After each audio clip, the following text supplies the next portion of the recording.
Bagool. Bagool. Was that a Bagool scare? I was digging that intro. Very cool. Cool. I'm glad you like it, man. Hey, what is going on in the house?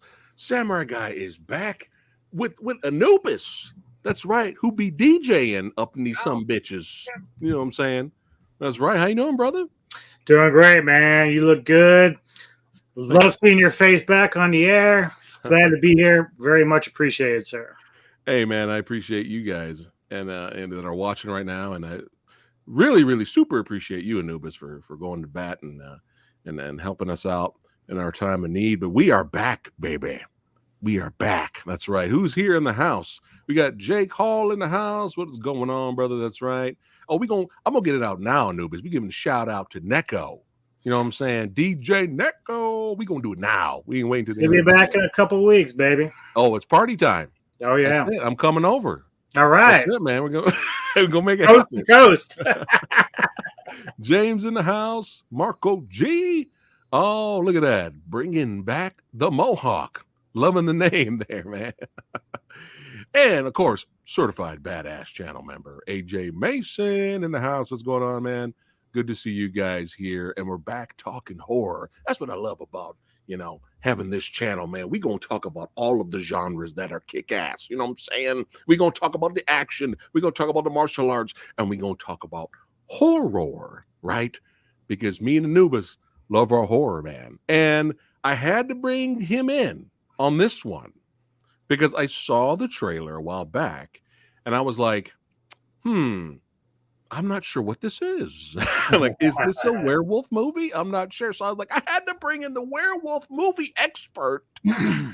That's right. The connoisseur of the lichenisms.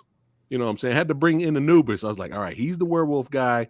I mean, I love werewolf movies too, but he's got the knowledge on that stuff. He's got me beat. So I got to bring him in. So it was like, let's tackle this. And in the trailer, I mean, Robert Eggers said a lot of great things about the film, I believe.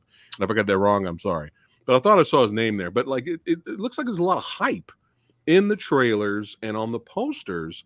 And I was like, interesting. Okay, all right, this might be dope. The trailer didn't look bad, So we're going to talk about The Cursed. Came out in 2021. I guess it was officially released here this year. But yeah, we're going to talk about The Curse, and we will decide if it was worth the hype, which is weird because there's a lot of hype around the movie. But like I was saying earlier, at the same time, I don't feel like anyone's talking about this movie. I don't see any reviews of The Curse. Did you see the Rotten Tomato scores? No. Yeah, so critics have it around 74% right now, but the audience is like 54%. Okay. The only thing I saw was, hey, what's up, Shogun? We got Sexy Sumo in the house. The only thing that I saw was, I think it was like 6.4 or something on IMDb or something like that, which is solid. That's a solid rating. Yeah. But there's some really good stuff in here, and there's some odd things. That's why I had to bring in Anubis on this one. But yeah, let's go ahead and get into it. And don't forget, everybody chiming in. Thank you for watching and hanging out with us. Oh, shit. Oh, snappings. Before we get started, I got the stickers, son. I got the stickers. Come on. Yeah. Come on. There you go. Yeah, baby. I just got to work on the size now. Is it because Samurai's so huge? Like, yeah, it's your hand size. It just dwarf everything. But yeah, you guys, Metal Tavern Podcast stickers. That's right. Samurai is representing. I'm gonna put that in places that are badass. So right on. If you guys want to, if you're fans of horror, if you're fans of metal and hard rock and all that stuff, that's right. Represent Metal Tavern Podcast stickers. And I also really enjoyed your very professional business card. Business. I like that. Business. It's all about the business. Thanks for the stickers, man. I'm gonna represent that. So where can other people get the stickers, Anubis? Right now, you probably would just better off hit me up on Facebook. I haven't got yet to a point where I have like a tab on the website yet to like sell stuff because we're still kind of working on that kind of stuff. But yeah, I mean, right now, if you guys are interested in any, just hit me up on my private message, James Scott Corporu, or Metal Tavern Radio on Facebook, and then I'll send some shit out to you. It's not a big deal. Cool. So, and what I'll also do is for this video, I think it just has your YouTube channel and website. I'll put Anubis's Facebook page info in the description box below for the video when we're done here. So you guys can go there and get you some stickers that represent horror and metal. All right, enough of that. All right, let's go ahead and get into The Curse. That's right. Let's go. All right, plot synopsis. The film, first of all, is directed by Sean Ellis, and the plot synopsis is: in rural 19th century France, a mysterious, possibly supernatural menace threatens a small village.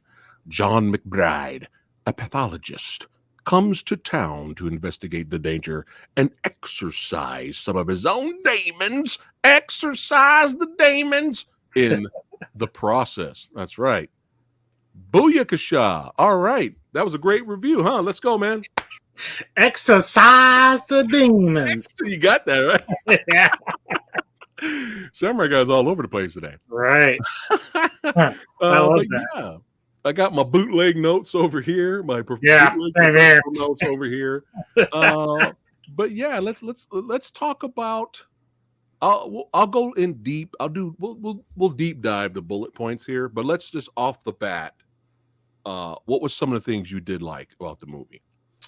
Well, it's funny because you brought up Robert Eggers, and one of the first things I thought about this film was the atmosphere and cinematography reminded me much of Eggers. And I think if you did say that, I think that's why, because it probably reminds him of himself. It's really nice. I like the set pieces, the atmosphere of it all. Also, I don't know a lot of the cast in this. However, Kelly Riley and Alistair Petrie, those two I do know. I've been actually watching a lot of Kelly in Yellowstone recently, so she's a fantastic actress. Oh, nice. Okay. Yeah, Boyd Holbrook looks so familiar to me. And I was like, oh, he's the guy from Logan. Oh, okay. He's the antagonist in Logan who had the robotic arm. Oh, I did not know that. I didn't recognize. Yeah, I was like, man, it was bugging me. You know, he had that face. I was like, ooh, I know that guy. But yes, you're correct, man. The cinematography and the atmosphere, it's got that old timey folk tale legend feel to it, and it's perfect, man. You know, like shots like this is a good example. If I can find it here, I mean, this is like almost dreamlike nightmare fuel. Stuff right here. I mean, it's just a beautiful shot. I mean, it's yeah, beautiful and haunting. There you go. Yeah. There's some good stuff in here. The designs of this movie's versions of the werewolves. What did you think of it? I thought it's a unique take on the werewolf lore. It's an interesting approach to how someone was infected and becoming the creature. Like it's kind of interesting because, again, not your traditional werewolf type thing. In fact, I've been kind of reading up on it. It's really more of a spin-off of that werewolf stuff. But you know, it's interesting because the teeth, if you remember the kid that grabs him the first time and he does the first bite, that kind of scene ironically reminds me a lot of Demons in The Mask and how like the first infection starts. Oh yeah. So it just even though it's not a mask, it's just kind of the same method, which I thought was kind of cool. Right. Gore wise, it was okay. More so at the beginning rather than later on, but especially with the gypsy guy that lost his hands and feet. Oh my God, we're gonna get into that, dude. Yeah. I was like, oh my God. But you were okay with the Mr. Bigglesworth design of the werewolf? That's all I was thinking about looking at the werewolves in the movie, man. I was like, I so made a comment that like later on I was like the creatures looked like the hairless cats, and that was not cool. Because that's basically what it was. See, and then you posted that. We're here, bro. Yeah, we are on the same wavelength there.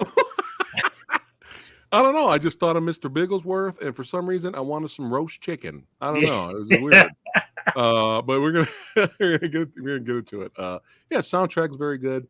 And again, like the cinematography is just beautiful. And I will go ahead and do like a deep dive into the plot synopsis here. So right in the beginning, we're thrown right into battle here. World War I, correct? Yep. I believe so. And we have a captain. I'm not going to say his name. He gets injured and shot. And man, when they take him back to, I don't want to live back then. How about you? No. It's just not good. You get a little scratch, you're dead. We got to cut it off. You know what I mean? You get a bee sting, we got to take your arm off. We're sorry, we can't fix this. We can't stitch this up. We're gonna cut this finger off, okay? Yes. Yeah, I love how the doctor was so polite. He's like, "Hey, how you doing? Yeah, I'm about to operate. I got to go in now. I got to go in and get those nasty bullets." Oh, what a polite doctor we got going there. But yeah, our captain gets shot, and they bring him in, and he got shot multiple times, and they're taking out as the doctor's taking out the bullets. He noticed that the last one's kind of taking a while to get out, and he brings it out, and it's like he's like, "What kind of bullet is this? This isn't German brand." I think he was saying something like, "There's something else in here," and he starts find it what it is, and he pulls out. It looks almost like a warhead, really. Yeah, and he pulls out a giant silver bullet. That's right. And I was just like, I wonder where this is going. All right, so let's rewind here. 35 years earlier, we're going back in time. That's right. And we are introduced to the house of Seamus Laurent. That's his name, Seamus Laurent. And so basically, you know how it is back then. Rich people. This is our land. We don't like them gypsies. They stink. All right, we don't like them. We're clean and rich. We don't want the gypsies around here. They look dirty. They do a lot of dancing and stuff, and it's kind of turning me on. I think it's interfering with my religious beliefs. Right. So their magic and special, all their potions and all that. We got to get rid of them. Seamus was like, I don't think he really wanted to go that route, but the Catholic priest next to him is kind of like, come on, you got. We only have one way to deal with this. I can get some people from out of town. We can take care of this. Let's get the mercenaries in there. Right. But before the mercenaries show up, we're introduced to the gypsy woman. And was it her son or just one of the men from the... I don't remember. That was her son. You mean the two main ones? Yeah. I think it was her son, actually. Okay. Because she was really torn apart when he got messed up. Yeah, torn apart. No pun intended. So she gives him these, they look like silver coins, right? A vat of silver coins, and he melts them down and creates this badass kind of mouth guard in a way, and gives it back to Mammy. And Mammy's like, "Hey, this has been in our generations for forever. This is our protection. This helps protect us and all that." Well, mercenaries, they don't give a fuck about that. And I actually really liked how this scene was filmed, because usually when you get a scene in a movie where you get bad guys raiding a village or whatnot, we have all these different camera angles and stuff like that. It was very interesting because it was a faraway camera shot showing the entire gypsy colony. Mm-hmm. And all the mercenaries showed up, and they're arguing back and forth, and you could barely hear it because they're far away. And then that's it. Boom. Gunshot. That guy's dead. People are running this way. And it's like all in one take and all in real time from a faraway view. It was very interesting. I don't think I've ever seen something like that before. Yeah, it wasn't very coordinated because, you could see a couple of the women on the outside running around. They hadn't quite killed him yet, but then they came back and got him. So yeah, it was like chaos, but it was an interesting perspective. It was different. I did enjoy that. Back to my bootleg notes here. So they majority of all of the gypsies are dead, and then we are left with Mammy Gypsy and Son Gypsy, and man. Now, me and you have seen a lot of horror films. You probably have me beat on that too. But I have not seen, to my knowledge, I don't know if Nubis, you're the same. Is this the first time have we seen someone basically get killed Scarecrow style? I mean, I don't think I've ever seen this. Yeah, I want to say Night of the Scarecrow is the closest, but then that didn't happen exactly like this. This was far worse for that guy than what happened to the guy in Yeah, the film. it So was kind of fucked up. Like yeah. the mother and the son were basically, yelling at the guy in charge, and he's like, "No, we need to make them an example. Hmm. Make him an example. Bury her." Because the guy's like, "We can't sell these teeth, man. They're silver, man." He's like, "No, no, we're not selling it. Bury it with her over there next to the Scarecrow." And so they cut off this guy's hands and cut off his feet and put a bag over his head and basically just hoist him up alive while he just bled out. Yep. That was fucked up, man. I was like, holy shit. And then it didn't go too well for sorry, I skipped there. It didn't go too well for Mammy Gypsy either. Yeah, they buried her alive. And while she was getting buried alive, she's holding on to the teeth and spouting some good old fashioned curses, some thinner, curses, right? That kind of stuff. Yeah, yeah. And she warned the guy too. She's like, "You guys are gonna be haunted. No one's gonna get a good rest. The curse. You guys are cursed. But we're rich, so we're gonna do whatever we want." And I think we have now. Yeah, we're still maybe a few years after that. We're introduced to Seamus's children, Edward and Charlotte, and they have been having crazy nightmares of the Scarecrow, and separately. And the interesting thing about, I thought it was just them having the nightmares, and then what you find out later when you're introduced to Timmy is that the whole town, like everybody's having these nightmares of the Scarecrow and the Mammy Gypsy and all this stuff. Like it's affecting everyone. Right. And so kind of a dare. Timmy's like, you guys are punks, man. I'm gonna go get the teeth and show you guys are wusses. You know what I'm saying? So Timmy digs up the teeth, grabs the teeth, and as soon as he grabs them teeth, you hear that kind of shit started going on. Timmy gets in, kind of looks like he's possessed a little. Something's not right with Timmy. He puts the mouth guard in his mouth, against, slowly possessed by something. And Edward doesn't go too good for Edward, does it? No, he was a bit scared, and he kept trying to stop him from digging it up and then trying to put it in, and that didn't work out well for him at all.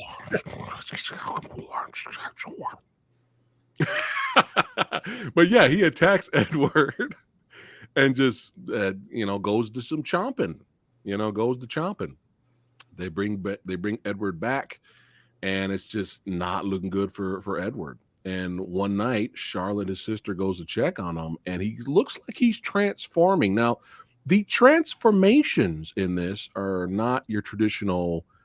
You got some fur balls coming out. Like this is almost like tree branch, wood forest like, right? Yeah. It's like they're almost transforming into the pieces of wood or something because it's just going all over. And I'm like, yeah, not your traditional werewolf stuff. No, it was different. Mm-hmm. It was different. Charlotte goes to warn her, parents. Parents run up there, and Edward is missing. That's right. So of course, we got to get the search going. But yeah, look at that shot, man. Going back to what you said about the cinematography. Look at that, dude. Mm-hmm. That's fucking great, man. But yeah, they go out hunting. Let's kill Edward, damn it. Edward was a pain in the ass. Let's shoot that little shit. No. They're going out to try to find him. And they, of course, obviously don't find him. Next up, we have Timmy basically meets up with Charlotte in the church and kind of goes with the theory. Well, apparently when this happened to him, he had no recollection right what he did. He didn't know what the fuck. And he even asked, like, what happened? And she's like, you don't remember what you did to my brother? Yeah. And he's like, I have no idea. And he came up with this theory. I don't know if it was double what you call confirmed in this, or was just a theory that the silver coins were the 30 pieces of silver that Judas was paid to portray Jesus? Was that double confirmed that that's what it was, or it's a theory it could be? I don't think it was ever confirmed, but that was definitely the theory they were kind of running with. Right, which was interesting. You know what made me laugh was when he, after he's like, says his Judas theory, then he turns to the camera and he goes, "You're all going to die down here," right? I was laughing the way he ran out of the chapel, man. Go! It's just like, what is this running? What are you doing? I was laughing at that. I was like, what? So I was like, all right, well, that just took me out of the scene there. But he gets outside and let's see. I thought I had it here. Where is hold on a second. I think it was shortly after where. Yeah, like right when he got outside, right? He sees Edward far away and he's in the forest and he's calling him, and Edward disappears. And then somehow it's not here anymore. I thought I had it in here, which is weird. Well, anyway, I do like the swiftness of the animals that's introduced first in this film. I like when werewolves are fast. Mm-hmm. You know what I mean? And man, he looks through the grass, and then you just see something coming, and then rah, just comes by. He looks down. It's all jibs, man. It's like all. I was like, yeah, yo, let's go. It's like broken off, and it's hanging, and it was pretty good. That was a good moment. Yeah, that was great. I really enjoyed that. And what's some other werewolf films where they had speed? Wolfen, although that's not typical werewolves, but yeah, it's still up there in the werewolf movies. I'm trying to remember if I think even did you like I don't remember if we talked about it. Did you like the Wolfman remake with Benicio del Toro? Did you like that? Honestly, I did actually. I remember him being fast. Yeah, he was. He was like lightning. In fact, he attacked a gypsy camp. Right. Well, because the original black and white Wolfman, I did have that gypsy vibe to it. So yeah. But yeah, I like when the werewolves are fast. I do enjoy that. Or when they're standing there slow, boxing like in Dog Soldiers. That's good too. I'll take that. Actually, they were kind of fast in that too. If you remember earlier, they took out that dude's guts. Like they went. Yeah, that's right. Yeah, that's right. I don't know what it is, man. When the creaming zombies, it's just more frightening. Mm-hmm. You know what I mean? Yep. But yeah, so it doesn't go well for Timmy. He gets fucked up.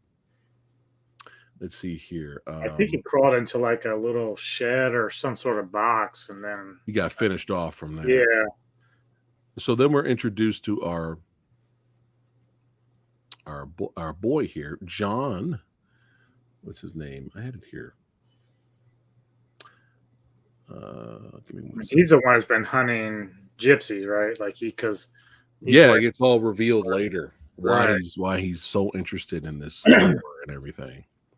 But yeah, our boy John here, he comes in. He gets brought in because he's interested in what's going on. He's trying to figure out things, and he's doing his investigation. And then what you find out later is which I thought was interesting was John's an outsider. He has nothing to do with that town, or that land. He's an outsider. But as soon as he arrived, he was having nightmares. Right. The Scarecrow. Yeah. And I think that was supposed to be his daughter and wife, right? Yes. Yeah. But yeah, I was like, oh, wow, how interesting is that? Somebody from the outside coming in. It's like, that's a cursed town. When somebody ain't even got nothing to do with it, comes in there and he has nightmares. Too, though, he was blaming the gypsies for his family's death, so maybe there was some sort of tie in there that we don't know about it because it never really dive that far into his background, so it's hard to say. Right. Well, I think it was mostly when he starts going into his past.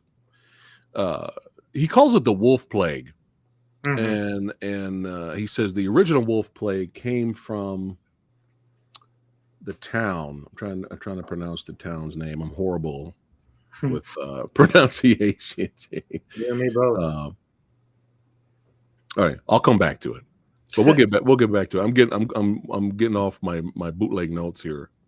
Now here we go. Edward fucks up Timmy.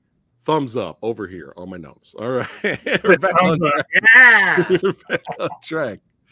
All right, there we go. The lieutenant brings the pathologist. Can you say the word, please? Thank you. John McBride, that's his name, to investigate the house and investigate the case and what's going on and the missing of Edward. So John already knows something's up. So he's already like telling them, hey, y'all need to start boarding up your houses. You're going to start boarding up your houses. He actually he hears a noise and he looks through a crack and he sees one of the Bigglesworths on the outside. And he's like, oh, shit. That's what they're known as the Bigglesworths. It's Bigglesworth, man. And yeah. And then Seamus is like, holy fuck. What's going on with all these Bigglesworths outside here? Are we going to have to board up the house?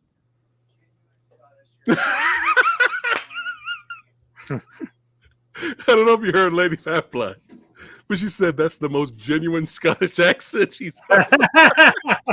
Hey, I am known for my legendary accurate accents. Okay, you've heard my British. Sean Connery. Oh, we have fun here. It's just too much fun. All right. So yeah, we going to board up the house now. And then we have a sequence where let's see here. Yes, the next werewolf attack. Now, this is where I was kind of on board with the film. I was like, all right, this is very interesting. This is different. I'm entertained. I'm enjoying. Let's see where this goes. And then we get our first werewolf attack, or not first, but a second encounter here. And it's with these three jobbers that are out and about being dumbasses.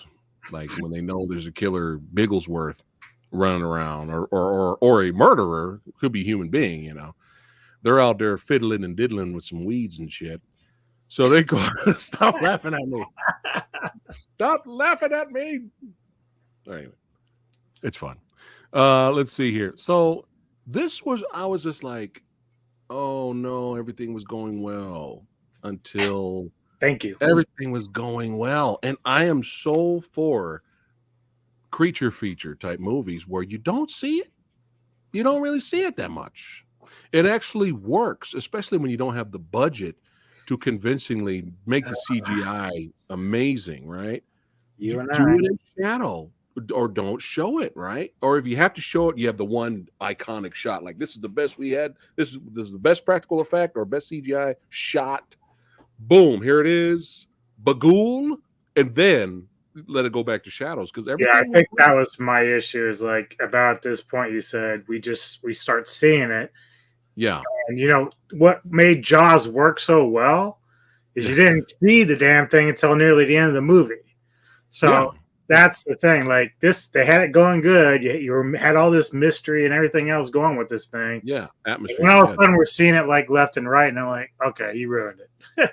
Yeah, like at first, you know, she goes to check on her friend, and it's kind of eating it from the other side, and you could see it peek out a little. Like that kind of worked, right? When you're mostly hiding it, and then it's almost like the movie wasn't confident with its effects because you notice this only happens here, and in the finale in the church, to where they put some weird Vaseline looking filter over the video, and it's blurry and there's a little shaky, and I don't know if it doesn't do that anywhere else in the film. It's like I don't know if if they saw it, they were like, oh, we're seeing too much of Bigglesworth.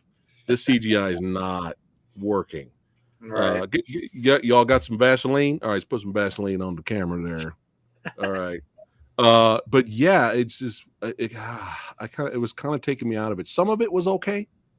Some of the CGI shots was fine, but it worked so much better, you know. I think they got away with a lot of it just because it is a dark movie in terms of how you're looking at it. So there's a lot of dark scenes and night scenes. So that part, yeah, with it. Yeah, night. Yeah, it did work for sure. But yeah, that was kind of a downer. But our girl here, she gets bit, and then they bring her back, and just like Edward, she starts to transform, and then she escapes, and then she goes to the Lady of the Lake to acquire the chainsaw out of the lake. Or the sword. I'm just kidding. She goes in there. She goes in there, and then she gets pulled under. And I'll let you take it from there. What happened next?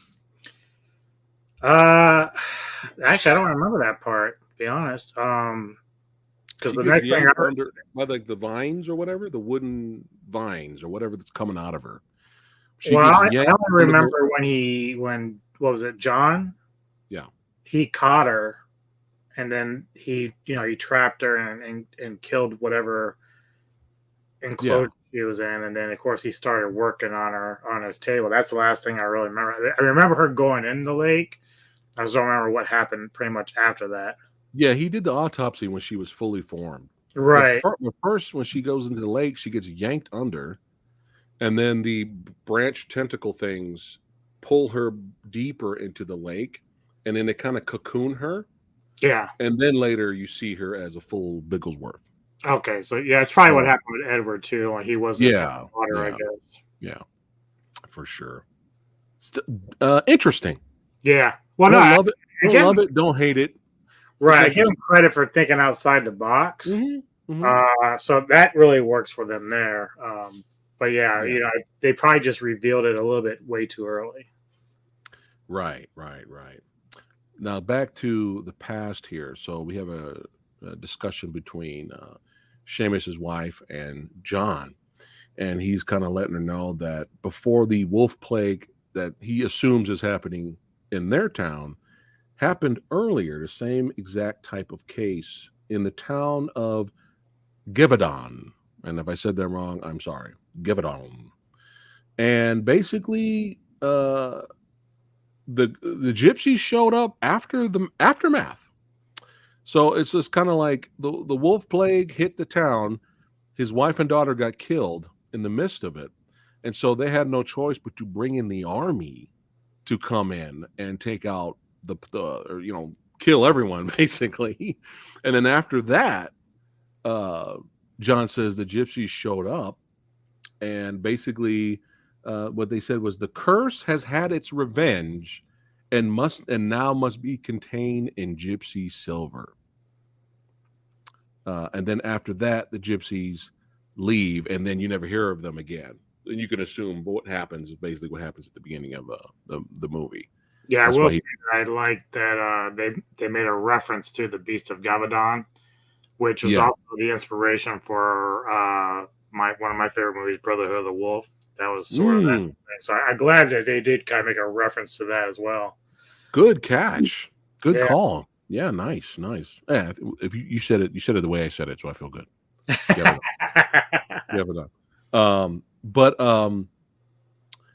Yeah, so in a way, that's why John has that confrontation a little bit later with Seamus, because he's just like, basically, not necessarily the wolf plague, but guys like you kind of is what got my wife and daughter killed. You know what I'm saying? So it's just kind of like, I'm trying to search for the gypsy curse and the wolf curse, and I'm doing all this investigation, but in fact, I'm just actually here. That's what I thought I was doing, but I'm actually here just kind of just sweeping everything under the rug and cleaning up your mess, basically. Yeah. I forgot an important scene. Hold on a second. This is my favorite scene in the movie. So the girl from the lake comes back, and first John goes on the hunt. I kind of skipped forward a little bit. He goes on the hunt, takes out, which is a nice little fun little scene. Takes out the Bigglesworth, brings it back to do autopsy on it.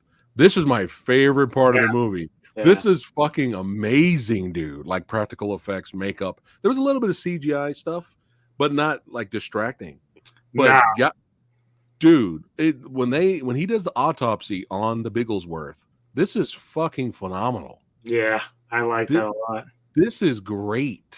Like, wow. Like, you're going to be blown away, guys, when you see this scene. And it's so weird because he cuts it open and then you see like almost a small figure in the belly. Yeah, you thought of like a fetus at first or something. Right. And then it slowly morphs and gets bigger and bigger and she crawls out. It's so fucking mind-blowing, dude. It's like Like a so good. reverse, I don't know if you ever saw it in Company of Wolves where the wolf actually comes out of the person. This is like reverse where the person comes out of the wolf. Yeah. Yeah. Look at that. See, this guy knows his stuff. Look at that. Another great callback there.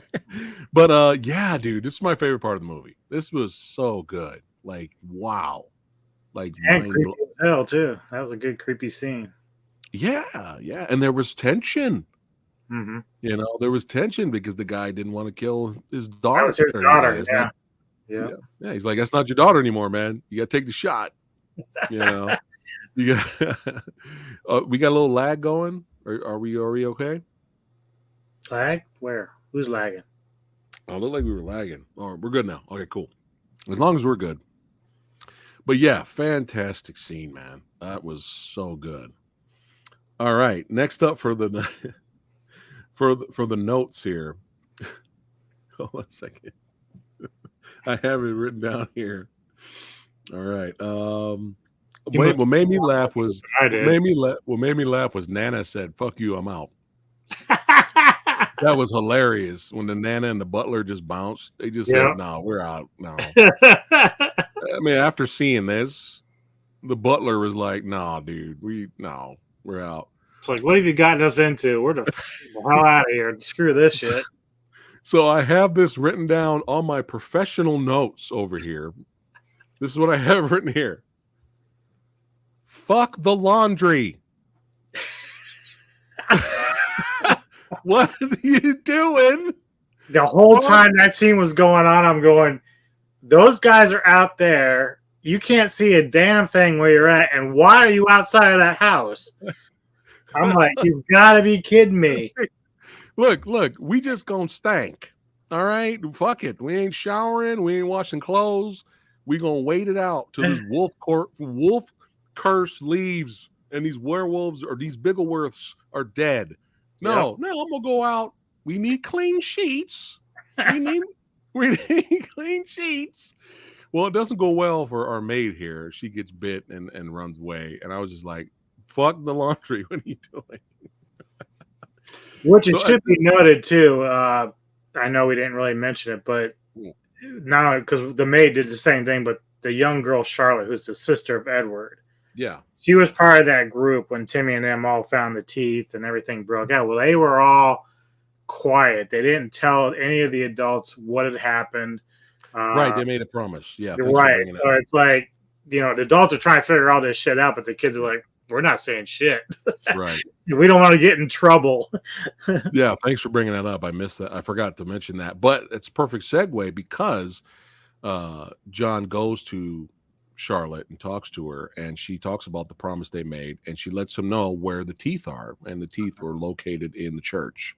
So John gets the teeth, makes him some Bigglesworth bullets, and we are off and running. Now, we're going to talk about in detail the third act and the finale. Right off the bat, what did you think of it? The whole movie? No, the third act. Okay. I'm going to go in detail what happens. What did you think? What was your overall thoughts of the third act and finale of the movie? What did you like it? Were you like, I liked it enough. Like I kind of expected it, I guess, in some ways, but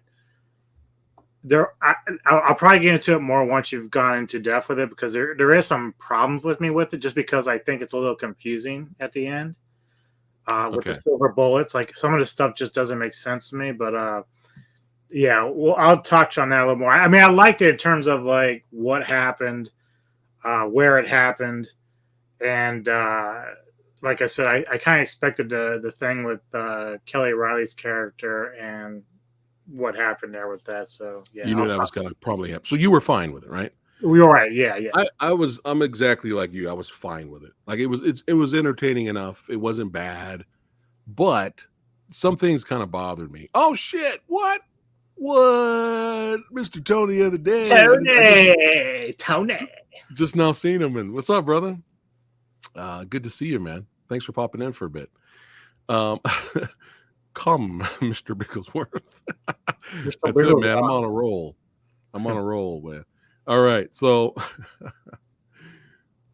here we go. Let's get into the third act. So we have the altercation between John and Seamus, right? And he's just like, you're really the reason why guys like you, the real reason why my wife and daughter are dead. And then, of course, he tells him to get out and all that. Now, this is what should have happened. He's like, we'll find Edward ourselves. Get out! Get out! Right? So this is what should have happened. He kicks him out of the house, right? And then, of course, he doesn't really leave. He kind of goes somewhere. You see him walk away. And then when shit hits the fan, then he comes back for the rescue, right? Mm-hmm. That's what should have happened. But what's really odd and kind of, I was just like, man, everything's very well made and it's entertaining. But what kind of annoyed me was he saw all the blood and shit on the laundry. He knows somebody got fucked up. He goes in the house and he says, "Where's the maid?" Right? He saw that in the dark. Right? Where's the maid? Street light, no nothing. He could see blood on sheets in the dark. But he's like, where's the maid? Which we would do, right? If we were in his position, we were like, oh shit, what the fuck? Somebody got fucked up. Where's the maid? Right? Mm-hmm. And then they get in the argument, him and Seamus kicks him out, which he doesn't, because John's like, I'm not leaving till the army gets here. And he goes on the porch. In Seamus' defense, I would have been like, motherfucker, I just kicked you out of my house. You better get out. I see the way you eyeballing my wife, too. Yeah. Anyway. Yeah, that was kind of a weird dynamic, too. Speaking of eyeballing the wife, not necessarily, what was up with that scene earlier where she had the bloops out and she was making a bath and Seamus walks in on her and she turns and looks at him and gives him bedroom eyes and he's awkward and he walks out. What was the point of that scene? I said the same thing. I was like, one, you're an idiot for the dude not to do anything there. And two, I'm like, well, maybe there's just like this strained relationship, which is supposed to set up that kind of like third dynamic with John. Like maybe, had you not had all this other craziness, maybe those two come together and she leaves the husband or something like that. But I think that's what they were kind of doing. They were trying to show that between the wife and husband, there's like they had a bad marriage. Right. They didn't go into more detail, though. It was just kind of like... No, and that's, as you said, it's kind of a wasted scene because it does nothing. Yeah. I was just kind of like, what was the point of that? Well, anyway. Or how am I? Because it's Kelly Rice's side boob. That's my side boob. So anyway, let's get back to it here. So he sits out on the porch, and I'm like, no, John. No. You just... saw blood all over the laundry. You're concerned that the maid is missing, that she could be transforming right now.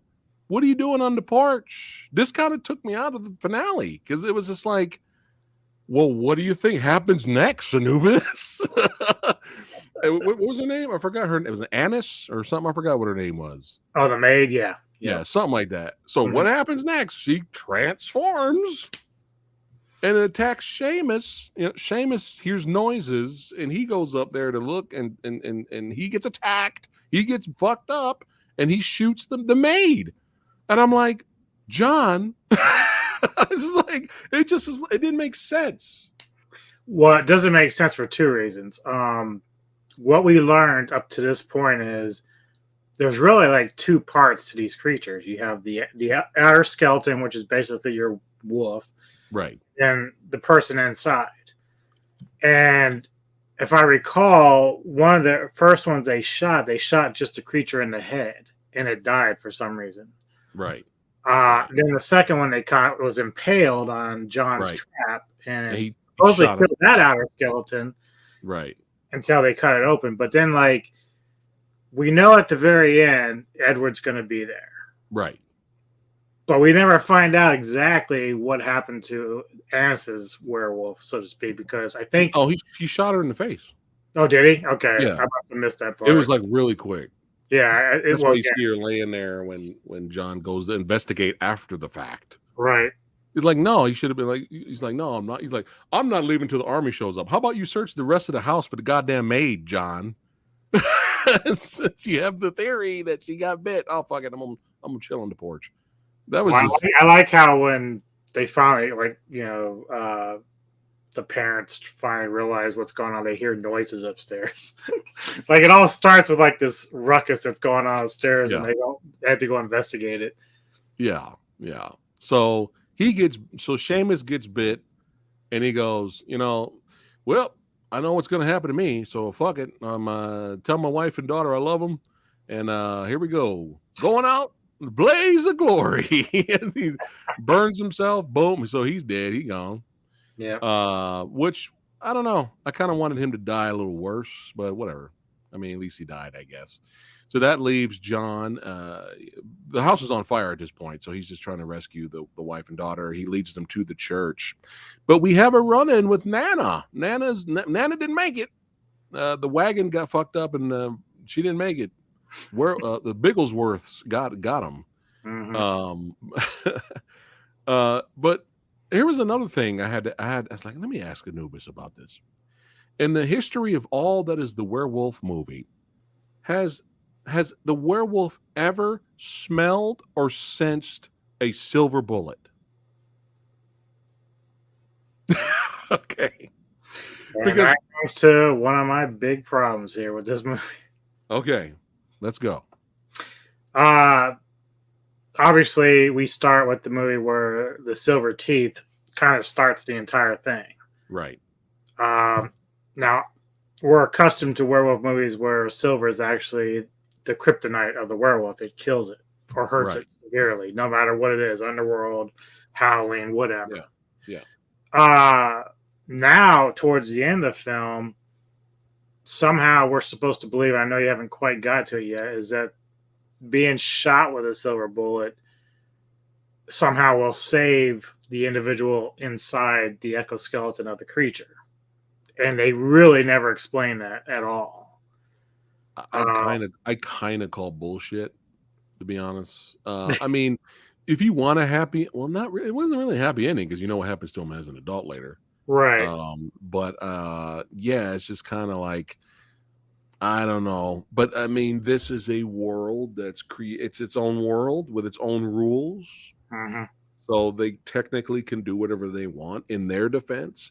Right. But for werewolf purists, film purists, something just felt off. And I was just like, wait a minute. Because I'm like, why isn't the werewolf attacking them right now? Right. And he's all like, silver. He senses the silver. I'm like, when? Since when? Werewolf go, Knew I had the silver. It's like, let's watch Silver Bullet, and let's instead of the werewolf crashing in at the end, he's like peeking through the window. He's like, oh fuck that, they got silver in there. I'm like, I'm out. Credits. He's like, I'm not going to that house. Fuck this shit. The end. Credits. But that's the other thing too at the end with the main character, because once they remove the bullet, again, usually in werewolf lore, that means the curse is reinfected. Kind of like if you took a steak out of a vampire, they still can come back. It's really weird. I don't know. They didn't really explain how this was supposed to work with the silver. It just like maybe if we had a little bit more explanation of the rules, we wouldn't have that much easy a time with it. Because if you go back to this, which is still the best scene of the film, it's like if this the human comes out, does the human again reform as a Bigglesworth? Yeah, and that's the other thing, because I had read someone else's review of this at some point, and that scene you brought up with the girl coming out of the exoskeleton, like, of course they shot and killed her, but whoever wrote the review was kind of like, well, John probably didn't realize that had he known that he could take a silver bullet and save her life, he would have done that. Like it's really weird because they just, as you pointed out, there's no context of how this is supposed to work. It's Right. fine if you want to create this own world that you have and your own rules, but if you have no context to it, it makes no sense. So we're going with Wolverine X-Men Origins logic, where we shoot Wolverine in the head with an adamantium bullet, and that's how he loses his his memory. Right. We're doing whatever we want here. As Lady Fatblood says, Cocoa Puff logic. That's her saying for shenanigans. But yeah, so they get back to the church. Now, did you laugh when the father there, when Timmy's dad? Did you laugh when, as soon as they get in, right, a lot of shit's gone down, right? As soon as they get into church, John walks up to Timmy's dad and gives him his son's toy. I'm like, so you mean to tell me you had the toy on you the entire time? like, Yeah. like, what are you doing? You got werewolves Timmy's here. dad, Timmy. Timmy. Timmy. It was just kind of like, maybe that should have happened sooner in the movie. Because he picks up that toy as soon as that's the first investigation, way earlier in the movie. So you mean tell me he's holding on to the toy the whole movie? Like, what is going on? Like, it was so weird. So anyway, and then Dad's probably like, you could have just mailed that to me, dude. But then the toy end up getting the dad killed. Yeah, because when Edward Bigglesworth shows up in the chapel because the mom lets him in, people start getting killed, left and right, and he drops the toy and he goes for the toy and he gets killed. Well, I think or something like that, right? I think the premise there with that was because not everybody died, but I think that the creature was targeting everybody who was involved with the gypsy slaughter. I think that's what it was. Oh, okay. Oh shit! We got OGP. He said he just stopped by to say hi. I think I'm going to go back to theater and watch Doctor Strange again. Wow, he's going to see it twice. All right, he must have liked it. Try to get out there tomorrow, but who knows when. Yeah, we're going to shoot for Saturday. But yeah, again, when we were talking about this attack earlier, they did the same thing again. And when the Team Edward comes in, they do the Vaseline filter over the camera. They do the shaky shakes. Again, I think they weren't confident in the CGI, and some of the CGI is passable, and some of it's not great, man. And it really kind of takes you out of this, beautiful, gothic, atmospheric film. And it's just like, damn, I wish they didn't show the werewolf that much. You know what I mean? So, the mom is an idiot and doesn't want to get out of the way. She holds Edward's face when he's still a Bigglesworth. So John's like, fuck it. I'm going to go ahead and shoot you through the back with the silver bullet. Whatever love interest he had there, he's like, fuck you, bitch. Which is the right call, I think, because she's being stupid. You're going to get everybody killed. Yeah. Edward, you're going to get everybody killed. Mm-hmm. So he shoots through her, kills Edward. Mama does not make it. And then we have the infamous scene, which you were talking about earlier, where the Edward, the silver bullet, saves Edward, and he comes out of the werewolf and he grabs Mammy and he goes, boo-hoo, Mammy's dead. I don't remember what happened. Kind of similar to Timmy, not really remembering what he did. So Edward has no recollection at all of everything he did and all the people he killed. And I just feel weird about it. I feel weird that a silver bullet saves the human inside a werewolf carcass. Something's just so weird about that, man. That was a curse. Yeah. Like, I don't hate it. I just feel weird. I did like the transformation from when the mother died and like she took her last breath and then Edward took his first. That was a nice little transition there with that. Yeah, that was. And then it's revealed that it's Edward, the captain from the beginning of the movie. That's why he still had the silver bullet in him when they took him out. When they took it out, but he didn't make it. He ended up dying And then we fast forward. Oh, I forgot. He's like, hey, I need a family. So my whole family's dead. So I'm just going to take the children. So John becomes the father of Edward and Charlotte, takes them under his wing. And the movie kind of ends with, back to real time. And of course, Edward's dead and Captain Edward. And then we have Charlotte visiting a old John in bed, and you can assume he just passes away there. Was that scene needed? No, and it's again, we're even more kind of like left in limbo because the final shots of Charlotte went to her brother's grave, I guess, and got the other bullet that they took out and brought it back. So he had like the 4 silver bullets at the end. I'm like, that's why there's 4 there. Okay. Right. Yeah, because she handed him 3 when he first adopted him. Okay. Right. But I'm like, what is the purpose of this? Was John like waiting for her to go get that from Edward? Like, what was the point? It was perfect. Her reminiscing was enough. Like when she got the news that her brother died in battle, and she had the photo of all 3 of them. Like that was enough. You could have went straight to credits, right? Did you ever see a more miserable family between the 3 of them in the photo? They looked like no happiness whatsoever. Yeah, they just looked miserable. Didn't like everybody look like that bad? Everybody looked that way back then. Like, damn, this is a magical contraption. They're taking your pictures. No, they're stealing our souls. That's what they're doing. They're stealing our souls. But yeah, that is cursed. I did enjoy it. I was entertained. I wanted to love it because the first half, dude, I was like, this is legit. Like all the hype around it. Mm-hmm. This is legit. Good. Like, all right, let's go. It's got everything I want. All right, this is interesting. This is different. Let's go. And just bad CGI. I mean, we're not talking about American Werewolf in Paris bad guys. Well, we are, except for they look like Bigglesworths. Same style, but just Bigglesworths. That's all. Bigglesworths. I don't know. Bigglesworths. Bigglesworths. There you go. That sounds better. Oh man! Yesterday it was Octoganked. With Octoman bitch slapping people, and now today it's Bigglesworths. That's right. We have fun here with words.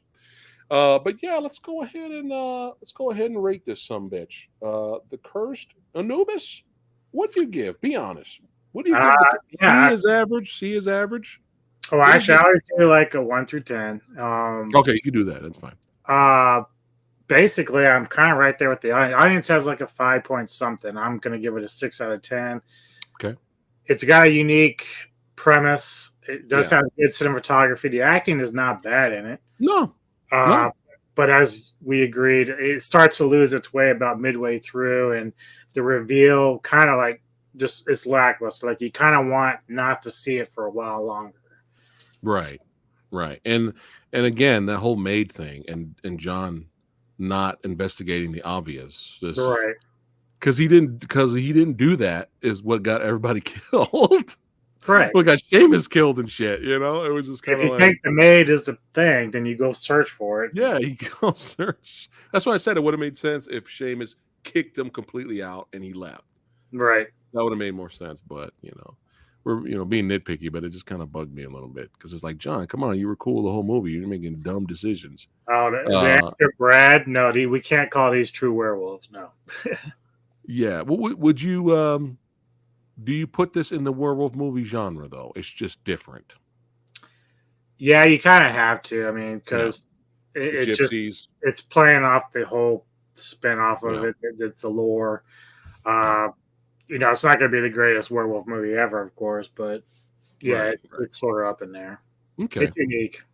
All right. Oh, it's my turn. I'm all about to wrap it up. I forgot to rate the movie. I'm going to give it a solid B, man. I'm going to give it a B. Definitely was entertaining, beautifully haunting, had some cool kills, these body parts getting fucked up, some great practical effects when they had them. Mm-hmm. And but yeah, I'll give it a solid B. I think that's fair. I think those that watch this will probably be entertained. I think if they check it out, I think they'll like it. But yeah, it could have been like really up there for us, But it's just, I don't know, too many. I think maybe it was too ambitious to be different. Yeah, I just man, it really kind of sucks. Is like you said, just half of that movie, dude. You're like Yeah. engaged. You like what you're seeing. You like Yeah. the feel of it, but then it just loses Yeah. its way. They just ran out of gas. Yeah. Brad says it's no Howling too. You know Yeah. what's funny? Wow.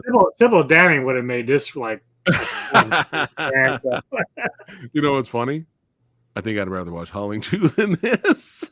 yeah. Because at least I'll be more entertained. At least entertainment wise. Dude, Christopher Lee. You might not like that movie, but come on.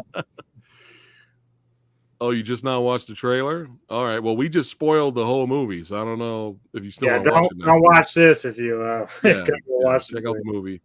But yeah, I give it a solid B. I'm comfortable. I think that's with my rating. I think that's good enough. All right, guys. Thanks again for hanging out with us and watching us knuckleheads talk about what we love, which is the horror movie genre. Check out The Cursed yourself. Seriously, if you're still curious, still check it out. Definitely check it out. Don't forget Sunday at 12 p.m. Me and filmmaker Matt Merritt. We're going to be reviewing. This is actually non-spoilers, a non-spoiler review of Spirit Walker. And if you see the trailer for this looks fucking badass, man. So hopefully it delivers. Is that going to movie theaters, or is that like a? It's on the Hiya app right now. Hiya. And the Hiya app is like $2.99, dude. It's like so cheap. But yeah, it's streaming there, guys, if you want to watch Spirit Walker. But all you gotta do is watch the trailer. You will know if you want to watch it or not. But it looks badass. And don't forget, Monday at 5 p.m., me and good old Rick finally teaming up after a while. We're going to talk about a lot of these film projects. Some of these I have not seen, but it's going to be comedy hearing what Rick has to say a lot about some of those. So, and it'll be cool to catch up because we haven't seen Rick on the channel here in a while. So that is it. Don't forget, get your Metal Tavern stickers. That's right. I will put Anubis's Facebook page in the description box below this video, so you can go check it out. Support horror and metal. And remember, fuck laundry. Leave the laundry alone. That's how we do it. Thanks again for watching, guys. Peace out. See you guys Sunday. Peace out.